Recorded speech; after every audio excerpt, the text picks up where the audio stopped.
Ever since I was a little kid and found out the truth about Christopher Columbus, I could not understand why the schools in America were still teaching these lies and this fake history about this man.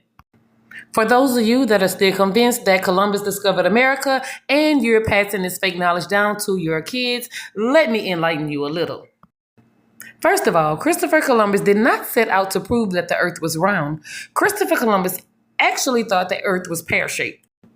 It all started in Genoa when Christopher Columbus, born as Cristoforo Colombo, thought that he can find a faster trade route. Columbus thought the distance from Spain to Japan going west was 2,400 miles when it was closer to 11,000 miles. Columbus hung around courts for years trying to get support for his expeditions, but no one paid attention to him. Finally, Queen Isabella and King Ferdinand granted him permission. Columbus grabbed his men and his ships and set seas. He promised to give gold to the first person who spotted land. Sailor Rodriguez de Triano from the Bahamas was the first who spotted land, but he never received his gold. The crook Columbus claims that he spotted light the night before. The Santa Maria, which was one of Christopher Columbus's ships, sank and he left 39 men behind. He was supposed to return to Spain loaded with spices and other goods and new trade routes. Instead, he returned empty-handed without his ship and his men. One of his ships rotted out and Columbus was forced to spend a year in Jamaica with his men. His first expedition landed him in the Bahamas. Then came Cuba, then Jamaica, and Hispaniola and other islands. None was made to what we consider as America today. His expeditions led up to other explorers eventually discovering America, but Columbus himself never stepped foot on America. I said Columbus himself has never stepped foot on American soil. It is believed that people lived in North America for more than 10,000 years before Columbus.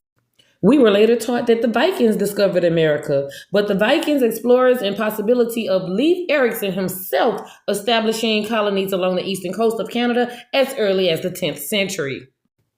It was reported that Columbus was a cruel leader who imposed his will through violence and fear tactics. He was fond of public beatings and whippings, cutting out a woman's tongue for speaking ill of him and his brothers, hanging Spaniards for stealing bread, ordering vicious lashings for not properly stacking pantry. These are the author Lawrence Bergen's first-hand accounts. Columbus was believed to have committed genocide.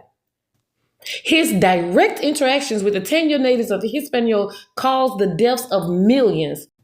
Approximately 300,000 Taino lived in Hispaniola in 1492.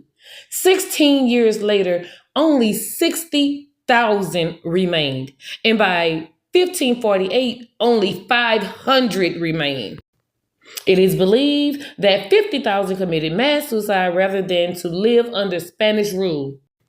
Columbus willingly committed genocide by selling natives as slaves, working tenure to death in gold mines. It was his wish to eliminate natives. Columbus took natives back to the old world to work as slaves and gave the gift of violence and disease to the islands he discovered. When Queen Isabella and King Ferdinand sent an officer to the Spanish crown to assist Columbus, the man found the colony developed into rebellion and chaos. When Columbus refused to follow the officer's orders, he was arrested and sent back to Spain in shackles. Columbus came close to being the first European in South America.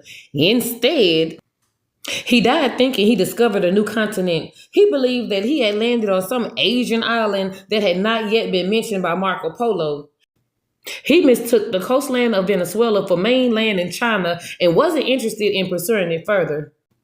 Columbus was almost somebody, but he ended up making 4 trips to the Caribbean and brought back gold, but he died in poverty.